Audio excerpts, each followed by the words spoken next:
Good morning. I'm Bonnie Gardner, co-chair of the Public Affairs Forum of the First Unitarian Universalist Church. Our forums are free and open to the public and are scheduled for most Sundays at noon. For more information about our forums, you can go to our church website at www.austinuu.org, and there's a link to the Public Affairs Forum. Our mission is to nourish the mind and the spirit and serve social justice. And now I am very honored to introduce two remarkable people, Ivan Stout and Chiaki Kasahara, and they're going to be speaking on lessons from Fukushima. About 4 years ago, Ivan and Chiaki evacuated from Japan, bringing their 3-year-old son at the time, because of the Fukushima meltdown. And this crisis had an incredible impact on their lives and spurred them on to investigate issues of nuclear power, nuclear radioactivity, contamination, etc. So they're going to be talking about what they've learned from their very costly experience and how important the topic is. And they wish that they had gathered some of the information that they have gathered before they had chosen to live very close to a nuclear power plant. They're both UT graduates who first met and were married in Austin about 18 years ago. They have been exchange students in each other's countries, and they both speak each other's language quite fluently. They lived in Japan for nearly 8 years before having to suddenly evacuate. And it was one of the world's most severe environmental disasters. You may be aware also that the Bulletin of Atomic Scientists says we are very close to nuclear annihilation. There's a tremendous amount of risk associated with even what's considered the benign harnessing of nuclear power. They found sanctuary in the ecologically focused city of Austin. Ivan is currently working in the finance industry as a data analyst, and Chiaki works in the semiconductor industry as an operations analyst. So they're both very scientifically minded, and they have some important things to say to us. Let's give them a warm welcome.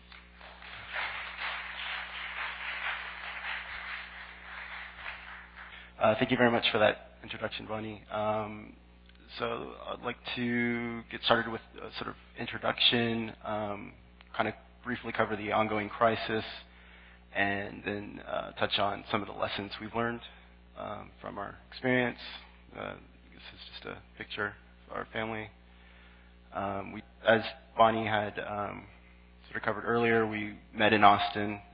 We were married in 1997, and over the next 7 years, our plan was really to be able to move back to Japan and move in with sort of build a house and have sort of Chiaki's mom live with us in Japan, and that was kind of our long-term goal. We put each other through UT and eventually achieved that sort of dream and lived happily ever after, kind of. But basically, after 7 or 8 years, we had the Fukushima accident occur and decided to leave and come to Austin. And so far, we've been living the dream in Austin, really enjoying it here. So this is just some pictures of our life in Japan. The top left is Chiaki's mom with Noah. You can see that we had we still have this house in Japan, and Chiaki's mom is still living there. She decided to stay in Japan and live in our house there.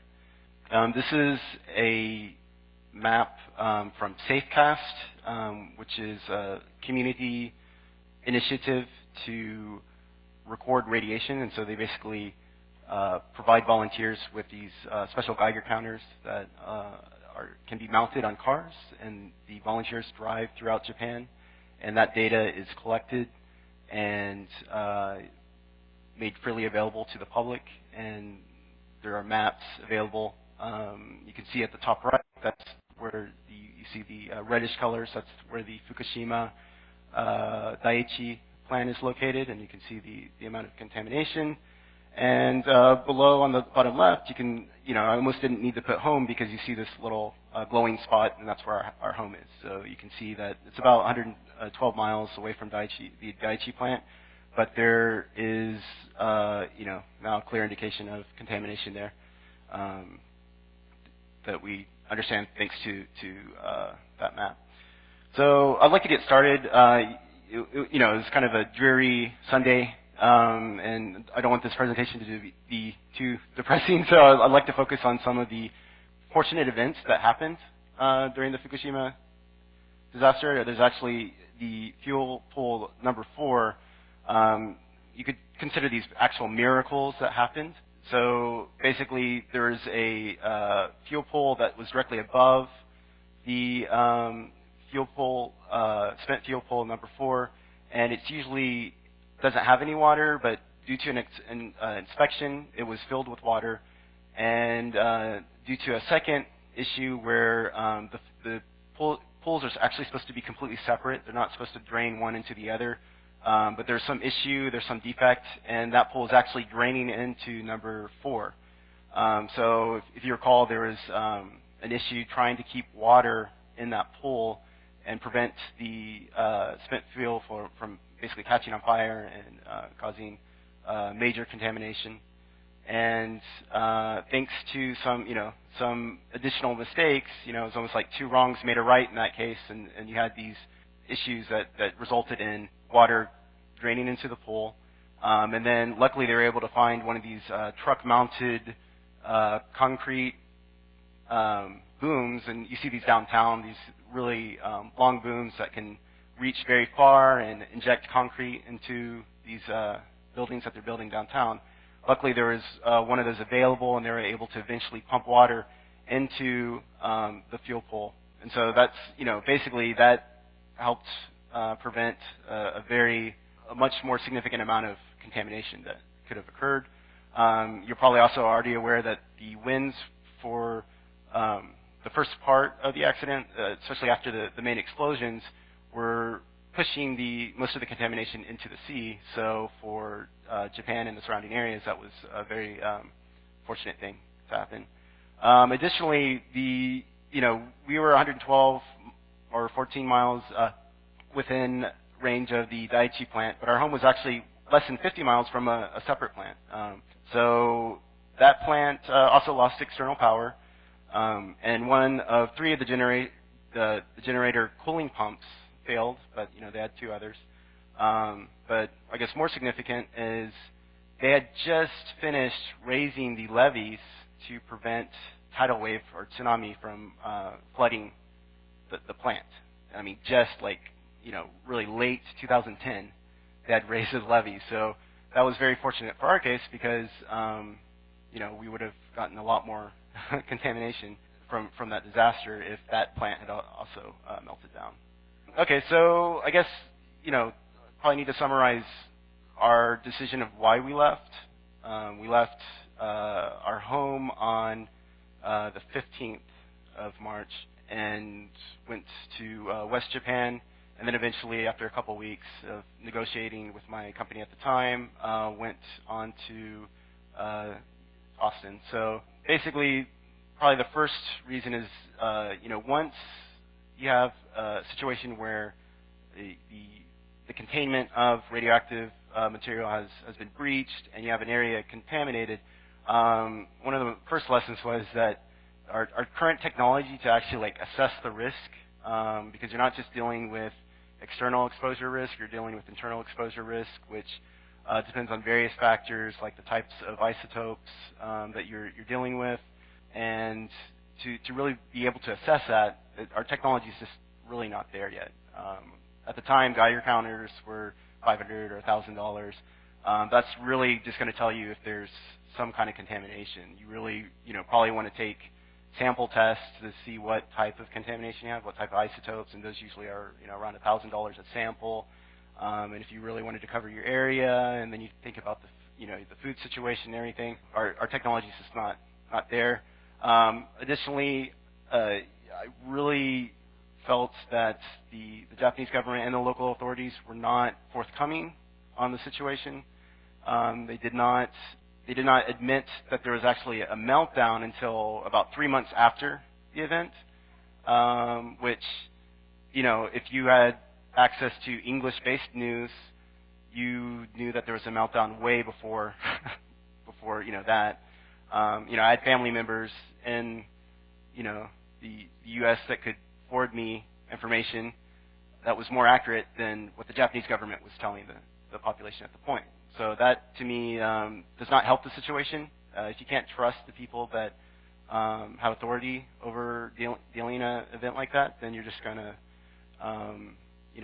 there's no point in trusting your family and your health in that kind of situation. So, and then also, I think, just personally, along with my wife, the fact that raising a child, you really try to do as much as possible to minimize their risk compared to your own. So, you get a child seat, you make sure that they're always buckled, you do all these things, and then to have this situation where my son would be at a disproportionately large risk to myself for staying in that environment, to me was something ethically I didn't feel okay with. It's not something clear cut. It's not like my son gets cancer at some point. I will know 100% the cause, whether I stayed or not.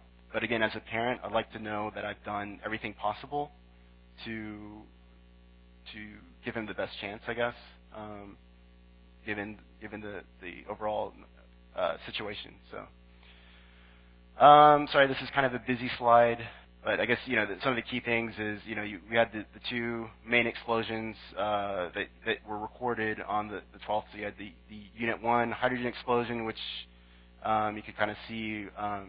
It was kind of, it's kind of hard to describe without a picture, but it's kind of like this flat type explosion. The more probably rememberable one was on, I believe, the 14th was the Unit 3 hydrogen explosion. I mean, there is some debate on what type of explosion it was. I've heard theories on both sides, and to me, I think they both are pretty strong arguments. But it was the mushroom cloud type explosion, so that's probably most people in here have probably seen it before. And then we left on the 15th. So I guess this slide, the main thing is on the left side, you can see the radius. You have 20 kilometers and 30 kilometers, and sort of mandatory and voluntary evacuation zones, and then you have these different evacuation policies based on these different city boundaries, and then you have the actual contamination, which doesn't really like to go in a nice radius shape, nor does it follow the boundaries of a city. So it kind of shows you that there are limitations in how humans can kind of react. There's different local governments, and they kind of have a discrete area that they control. It doesn't necessarily match well with the actual risk. And this is a slide that just kind of shows you, the great thing about standards, especially safety standards, is if they're hard to meet, you can just change them. So if you're at like 1 millisievert a year, that's hard to like meet, you can just why don't you bump it up to like 20 millisievert? You can change it, I guess, if you're the government, but it kind of makes you question why do you have that standard if you're just going to arbitrarily change it like that? This is interesting too. The same thing happened with food contamination, but before you Japan and see how drinking water went from this is becquerels per kilogram, so 10 to 200. The United States was at 1,200 anyway, so the whole time. And I also like to point out that this is kind of in a way, it's arbitrary, especially if you're looking at things that you could take milk that exceeded the limit, and you could mix it with milk that is below, and together it would meet the standard. And since we're talking about radiation, and normally toxicology, you would say that the dose makes the poison, and usually you're talking about poisons that have some kind of chemical reaction within the body that meets some kind of threshold, and that's when it becomes a poison. There's very strong evidence that radiation is different. It basically causes damage at any level. So if you look at a certain amount of contamination and you spread it out the same amount, with a larger population, which basically when you make these standards and people start taking rice and mixing it so that they meet the per unit standard, but overall they're, the same amount of contaminated food is being eaten, and you just spread it across a larger population, overall you're creating just as much damage. So it kind of shows our limitation in trying to mitigate some of these damages with the tools that we currently have. Just to give you a little sort of comparison, the Fukushima Daiichi plant has about 1,760 metric tons of fuel on site. That's compared to 180 tons at Chernobyl. And during the accident, to me, it became very clear that any place that you have this type of waste, the biggest risk to containment of any of the waste is losing containment on some other part of the waste. So it's basically, if you lose containment on any, one fuel pool, and things get so bad that people cannot go on site because they will die within a short period of time, you lose control of the whole situation. And to me, that's something very powerful when you think of, we really, coming from industrialization, we really love centralization. We want to take everything, centralize it, put it in one spot. Coming from a finance background, I can tell you that there is value in diversifying your risks. That's what portfolio strategy is based on, and maybe putting all your eggs in one basket, especially when one egg can ruin the entire basket fairly quickly. It's probably not the best strategy. Might have to think this through a little more. And just to give you an idea, like once fuel has been used and it's goes into the spent fuel pools, it's super radioactive. It usually needs to stay in the pools for maybe decades, like a decade or two. So this Fukushima accident, you can't really move the fuel that's there easily because you have to have it surrounded by water, because if you don't, you're going to die. So it's kind of the situation at the site right now is kind of, you just have to maintain some level of control for the next decade or two, or everything's going to be lost. So it's a very dire situation in that respect. And let's see. Okay, just to give you some examples of how people are living in contamination. So there's a highway where the radioactive level, and they will put sort of these Geiger sensors throughout various parts of the area, and this one's showing 5.4 microsieverts an hour, and that's equivalent. If you take that and calculate a year's worth, that's about 48.2 millisieverts a year. And then if you remember the standards that I showed earlier, that's close to 50 times the public limit, and yet this is a public highway now, and this, you're just supposed to live there, drive through and be part of that. Additionally, sort of an issue with the focus on these kind of sensors is that external exposure is something easily measured like that, and you can say, okay, here you have 1 millisievert a year, and we'll try to track that, and we'll have a sensor and everything. That's easy. The hard thing is internal exposure, because you're actually looking at a situation where you're putting chemicals into your body that are normal. I mean, you will eat something, it will have a chemical reaction in your body, and depending on the type of isotope, it's going to either seek your bone, it's going to seek muscle tissue, and the most dangerous isotopes to have internal exposure to are the ones that emit alpha and beta radiation, which once it's in your body, you're not going to be able to know that you're being strontium. You're not going to know when it's your bone until you die, and then they can grind up your bones and then try to take a reading. It's not like gamma radiation. It's not going to go through your body. It's going to radiate and cause a lot of damage just very locally. So it's very difficult to kind of gauge that type of exposure. There was some effort to take car filters and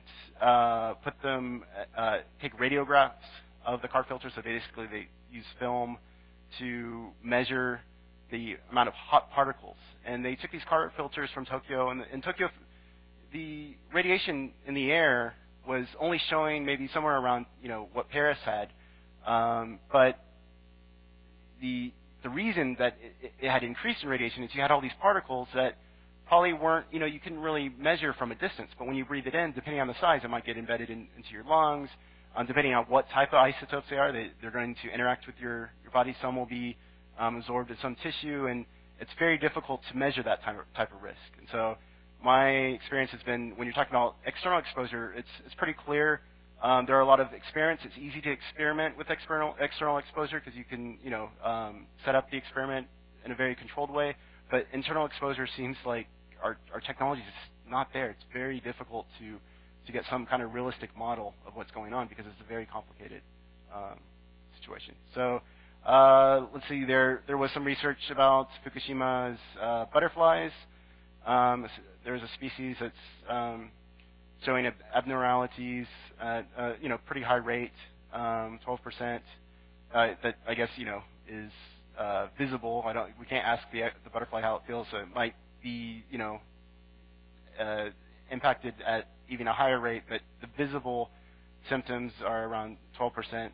And we could say butterflies, yeah, well, that's not that important. But then you get into the bioaccumulation effect, where that's probably towards the bottom of the food chain. As different animals eat, and you kind of eat your way up to the food chain, you're just going to continue to bioaccumulate until until humans start eating something that might have a level much higher than that. So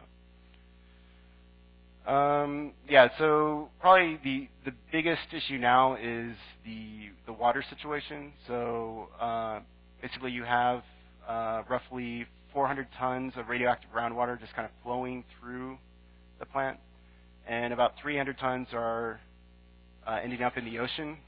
So it's not really that useful information because you kind of have to know how much contamination is actually being dissolved in the water, and is the water actually taking onto the ocean. But it's pretty unprecedented. It's going to be daily, and at this point, it's going to be for, I don't know, you can guess how long. I mean, it's for kind of indefinitely.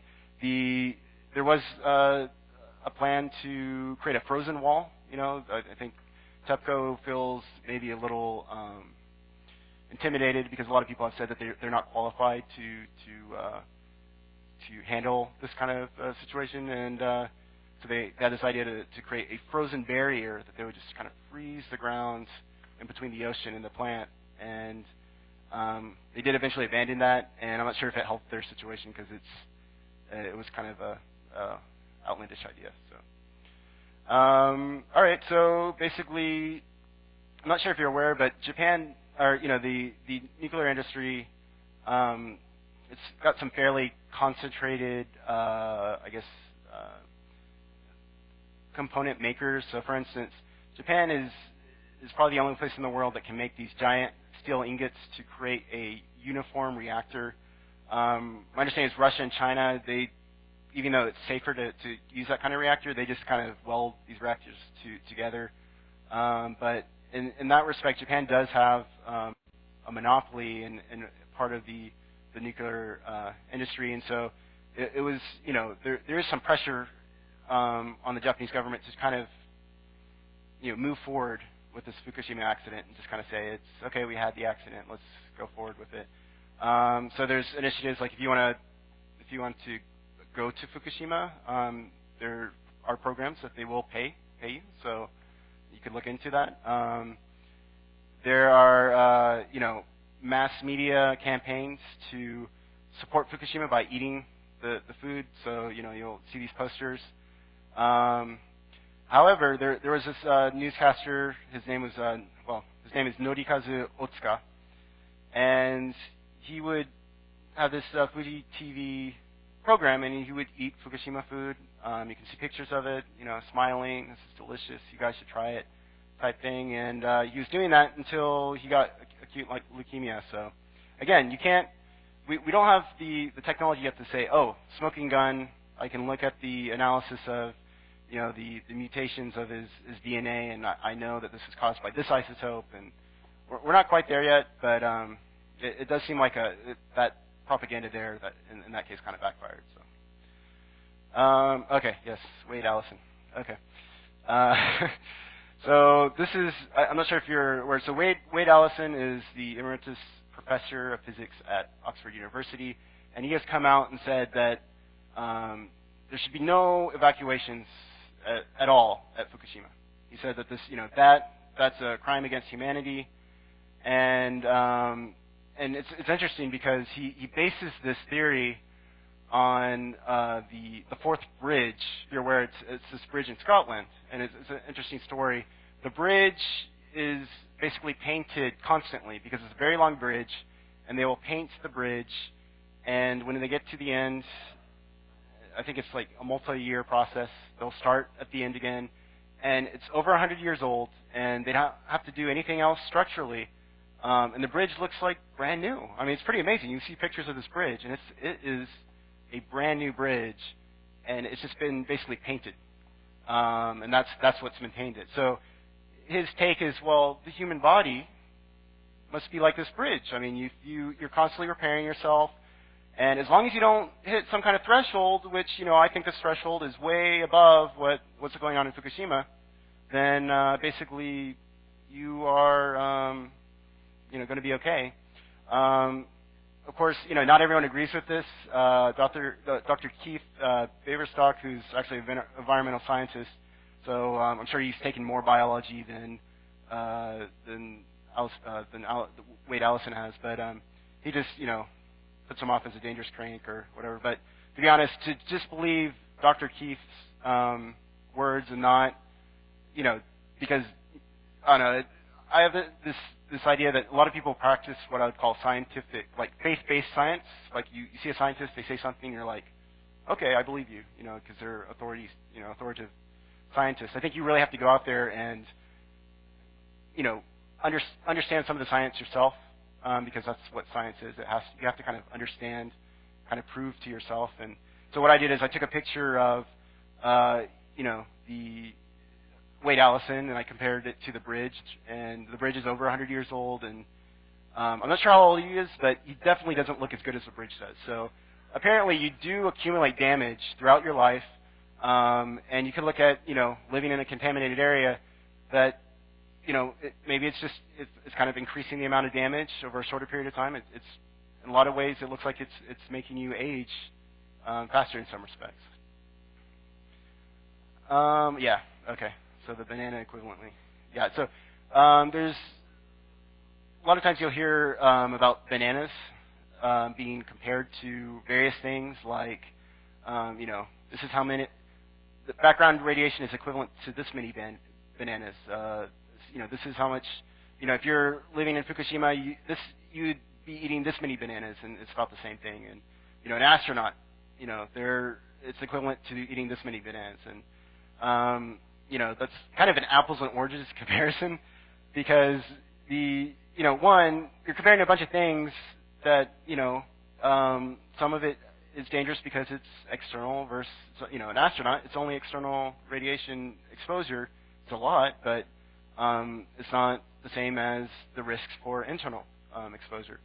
Also, bananas, it's kind of similar, but, there's different forms of radiation, and there's alpha, beta, and gamma, and, an astronaut exposed to only gamma radiation is not the same as someone exposed, in Fukushima to internally exposed to, alpha and beta emitting isotopes.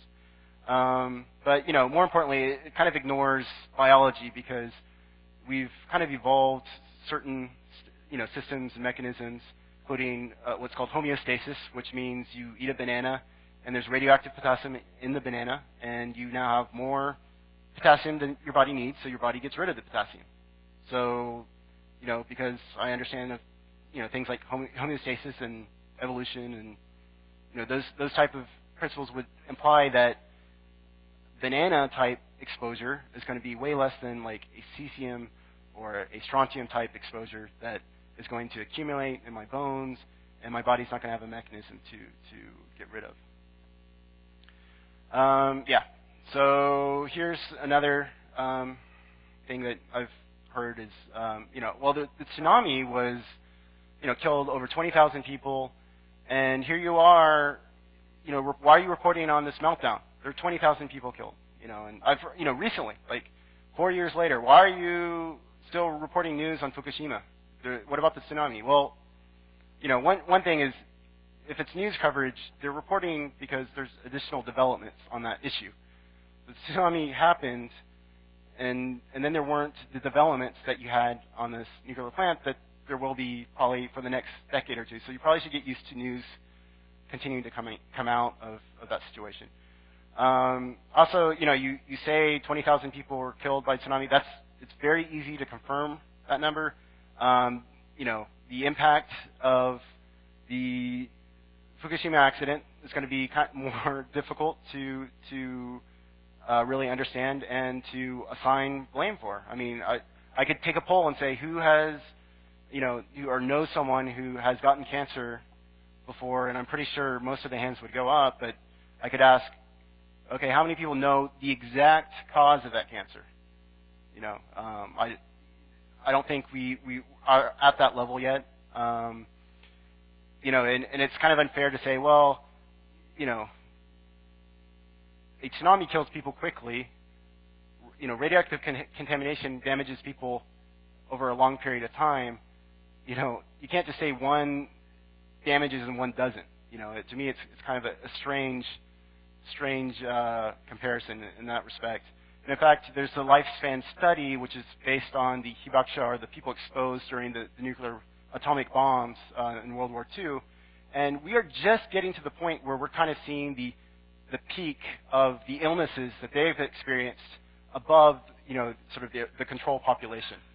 So that was one exposure, and you're looking at like 70 years to see like the impact. All right?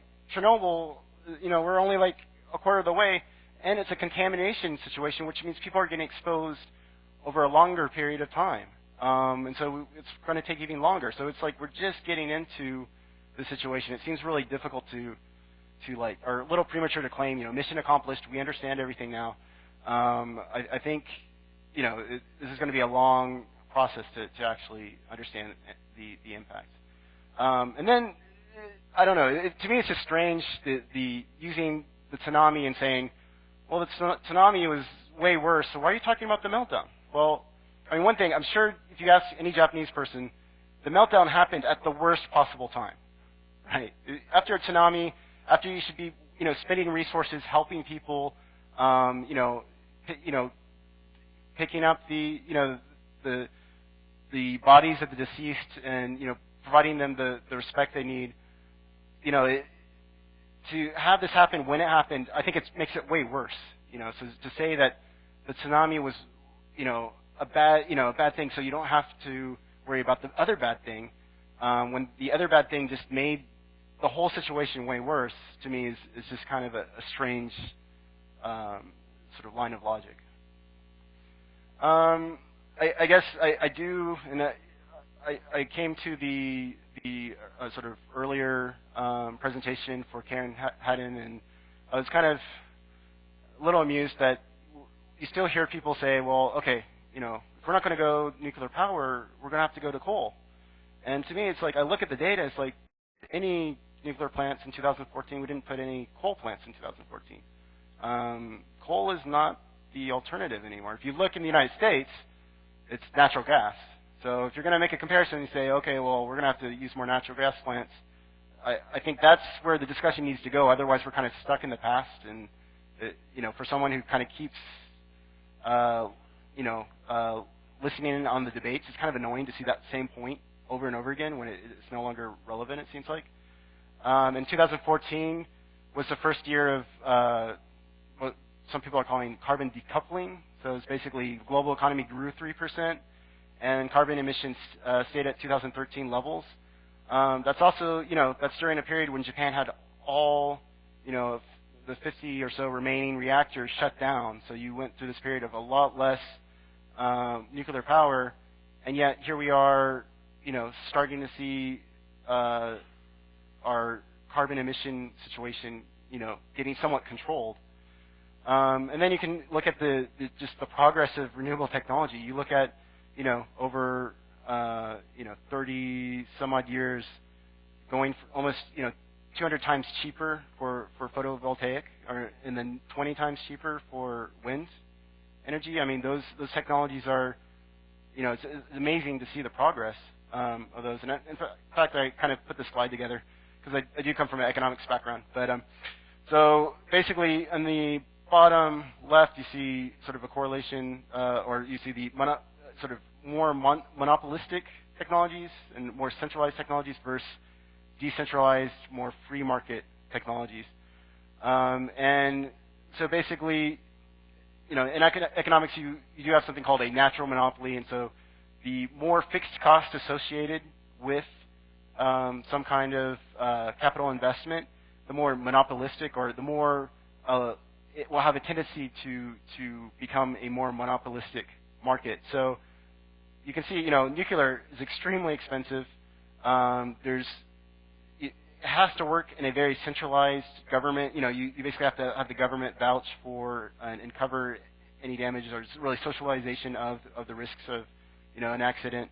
And then on this other side of the spectrum, you've got the internet, you've got information technologies, you've got a lot of these renewable technologies, and as you're aware, when we have a free market and a lot of people are allowed to participate in that market, we're pretty amazing what we can do over a very short period of time. We can improve things really fast. And when you have a very centralized, very controlled market, and participation is very limited, and there's barriers to market, things don't really improve that quickly. So to me, it's really it's a strange thing to see. For instance, the Votto plant that's being built now, and it's got cost overruns, and you'll have this argument of, well, yeah, there's maybe we're $1 billion or so over, but over 60 years, that's going to be really cheap. And it's 60 years, where are these other technologies going to be? I mean, 30 years, we've come so far. It's you're going to make you're going to make a decision and say, oh, well, I think technology is good enough. We can make a 60-year decision right here. That seems to be a little reckless. So, and there was some discussion recently about maybe Exelon is also kind of losing interest, because you can see for about the same amount of capacity, you can spend $15 billion for nuclear power, or for natural gas, you can spend $500 million.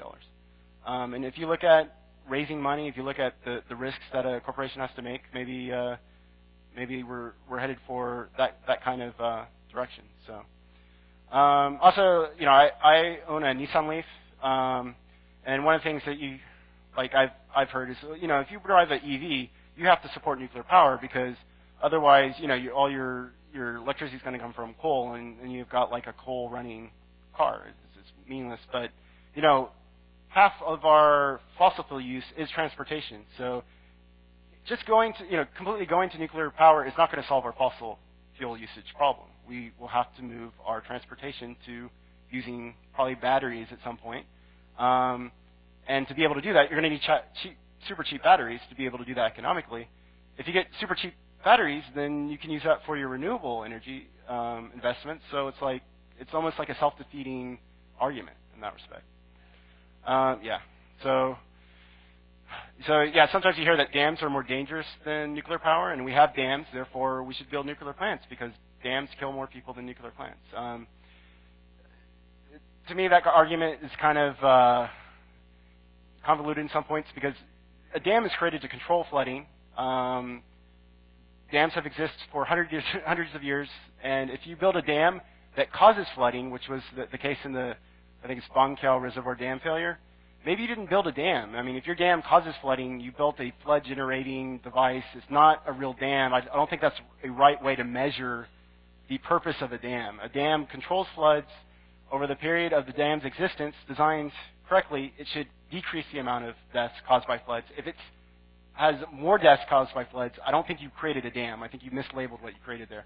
And it's also interesting because this particular dam, it was kind of designed, and it's such a big project that there's all these other factors that caused this this accident to occur, including deforestation, mining, dams created elsewhere, and to me it's kind of similar to the scale of a nuclear plant, because there's it's such a high risk, such a low tolerance engineering project that you have to take into account all these other factors, and in the end, those factors, it's really difficult to kind of grasp everything. And engineering, a lot of it is about limiting the scope of a project.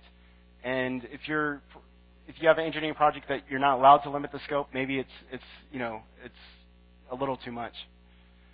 Okay, so finally, getting to the last couple of slides. So basically, I have some ideas on how you could maybe fix what I see as a broken market. And one is, you stop the socialization of accident risk. So that means if you want to build a nuclear plant, go out, get insurance from the market. If you can't do that, welcome to the real world. No one else can make a business without that. So why do you get to do that? Don't limit the tort damages when there is an accident. And I'm really hopeful that we're going to improve what I like to call ecology forensics, so that hopefully one day I can say, okay, if you know someone who has cancer, did you know the reason? Did you know the true cause? They're getting to the point where they are constantly, they're creating databases of the mutations that they find in cancers, and I'm hopeful that one day you'll be able to go and find the person that gave you cancer at some point.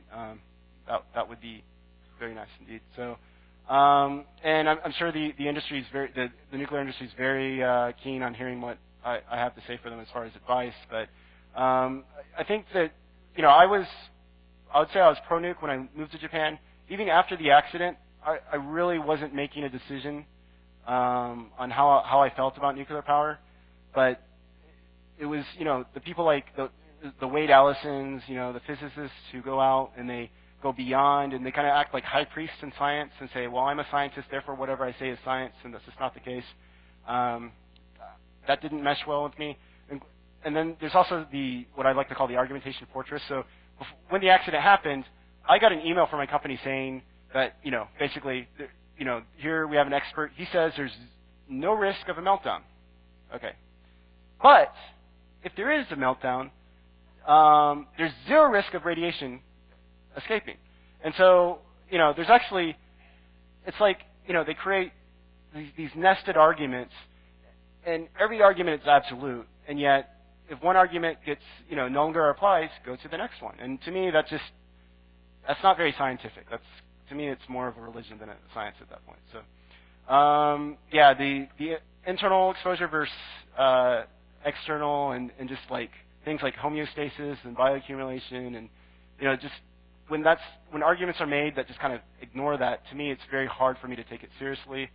And finally, I like the industry to start getting a little nervous. The tobacco industry, the asbestos industries, the leaded gasoline special interests. I mean, at some point, they couldn't just come out to the public and kind of make statements without any kind of accountability. Our science, our technology reached the point where you could actually understand that some of these things are actually public health issues, and I hope the industry starts acting in a way that reflects that our technology is improving to the point that maybe we will understand the risks much better. So,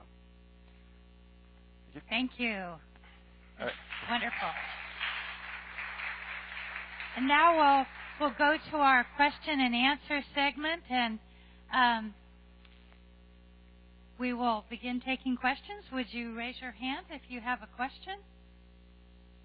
Okay.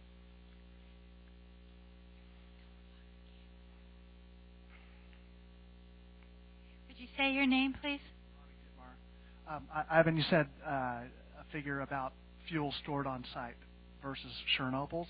Yeah. You said something like 1,700 tons? Yeah, it's like 10 times, roughly. So, 1,760 metric tons versus 180, so about 10 times more. And that was spent fuel you're talking about, right? Or I believe it's a combination of both.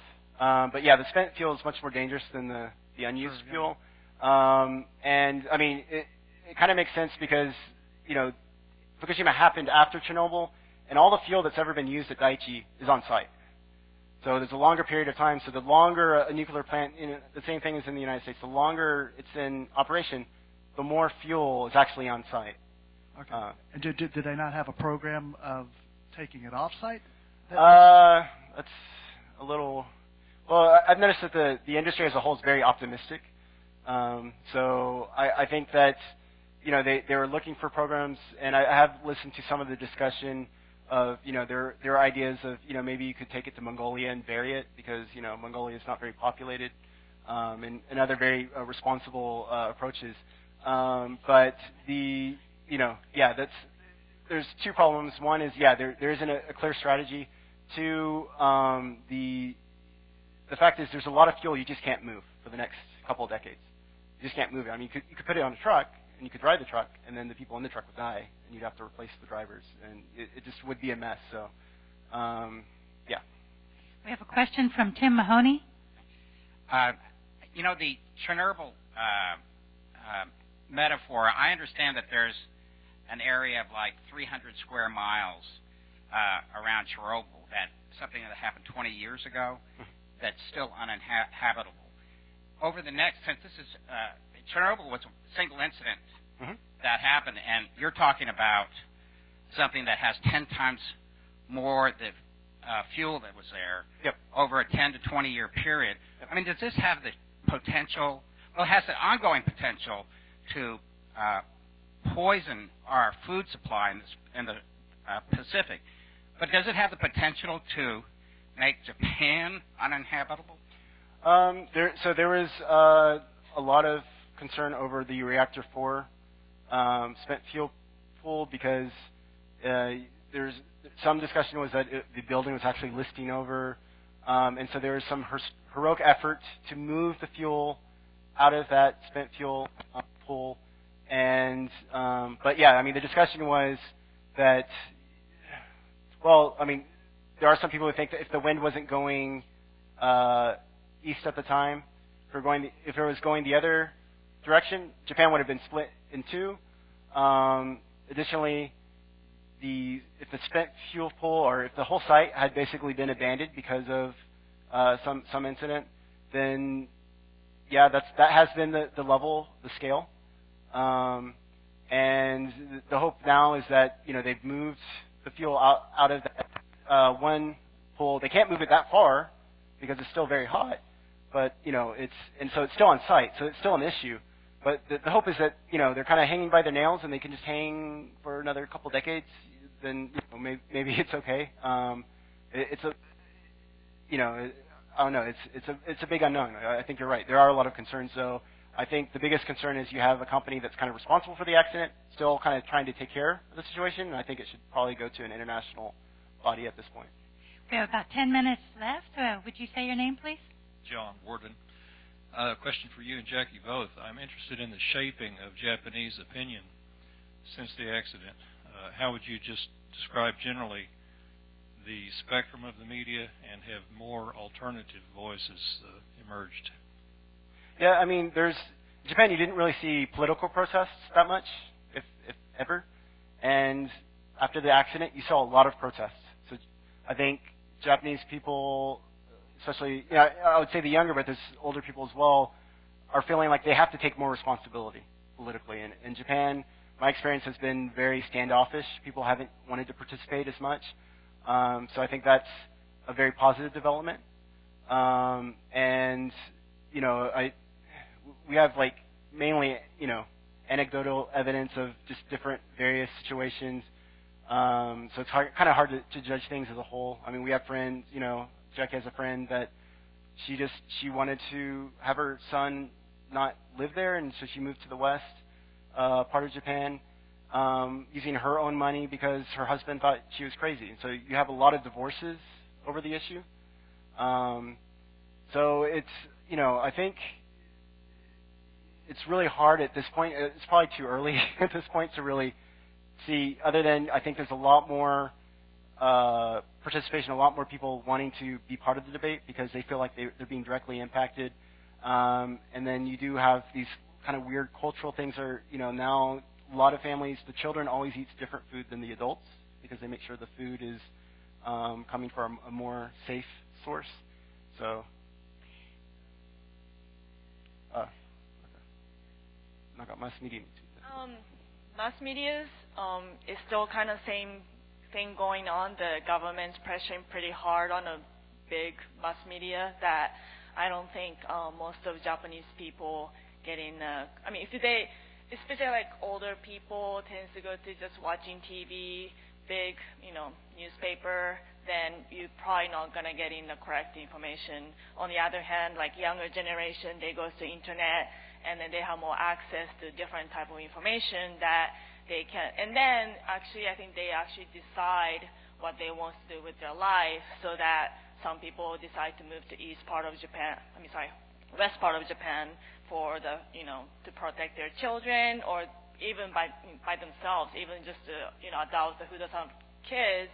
But then, especially if you're female, they tend to move on the west side, so that they want to have a family and babies, so they don't want to risk their life. So, but at the same time, I work for a Japanese semiconductor company, and it's still pretty hard for me to. I think a lot of people knows the reason why we came back to Austin, but and I still have a connection with the headquarters in Tokyo that they know the reason why we came back, but it's pretty difficult to talk about the radiation and Fukushima because we had an option to come back here.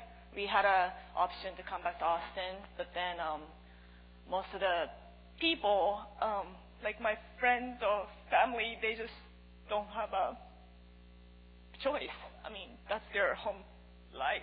That's their home. So it's pretty difficult to discuss because they don't have options, and there's not much stuff I can do. I really want to do something to at least bring the children or someone to come back, just live here for a little bit so that they have a healthy life and stuff. But it's pretty difficult to talk about with my Japanese friend or family to discuss about the issue. I know issue is there, but people tend to don't want to talk about it. So anyway, that's the current situation, I think. Thank you. I think we just have about 2 minutes left, unfortunately. 5. Oh, we got a reprieve. Would you make your question pretty quick, please? Thank you. Say your name. My name's Steve Beers. I don't know if this is an answerable question, but most of what we know about radiation oncology and all that comes from the tragedy of Hiroshima and Nagasaki. And I would have thought that Japan, of all nations, would be extremely sensitive to. I'm just wondering how the nation was seduced by this promise of a peaceful nuclear power that would be safe. How did they fall for that? I'm not saying that they're more foolish than we are, but I'm just wondering how the industry pulled that off, government and industry. Well, I've got 60 seconds to answer that. It's kind of difficult to answer in a very short amount of time. But I have listened to some of the discussion and debate. I think the main idea is that Japan, when it was attacked with the atomic bombs, there were, some elite leaders who thought, wow, we want those bombs.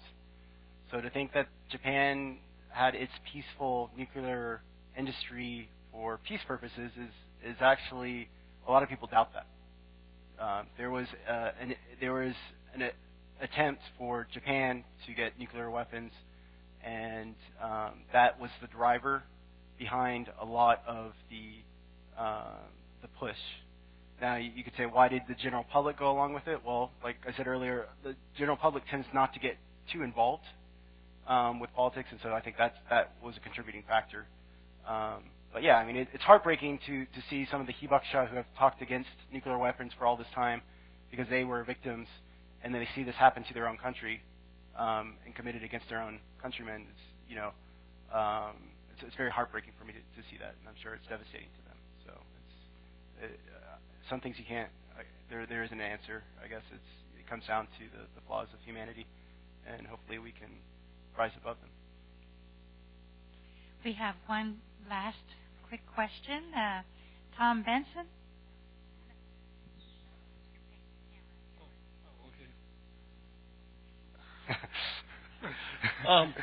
I have a friend who was living in northern Japan at the time of the Fukushima incident, and at what distance would it be dangerous?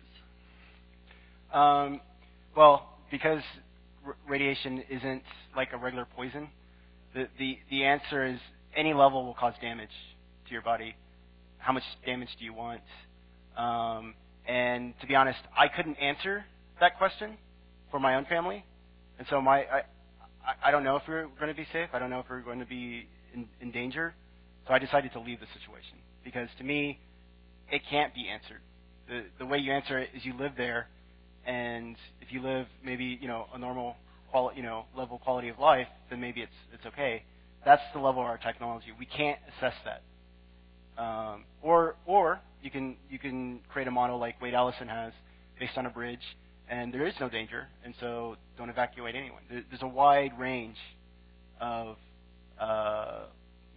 of opinions, and hopefully technology will improve to the point where you can actually see what the true risks are. But we're not there yet. I mean, our main examples of major contamination events are way too short-lived to even really assess the situation. Chernobyl's, I said earlier, the Hibakusha, they peaked at 70 years. Chernobyl's at 20, 30 years at this point. We're just getting started, Look, unfortunately, I think we're out of time, and thank you for bringing a very important international public health issue to our attention once again. I've often wondered why, 30 or 40 years ago we spent a lot of time focusing on issues of nuclear power, but they seem to have kind of reseated in our consciousness, and you've done a wonderful service by highlighting these issues for us. Thank you to both of you.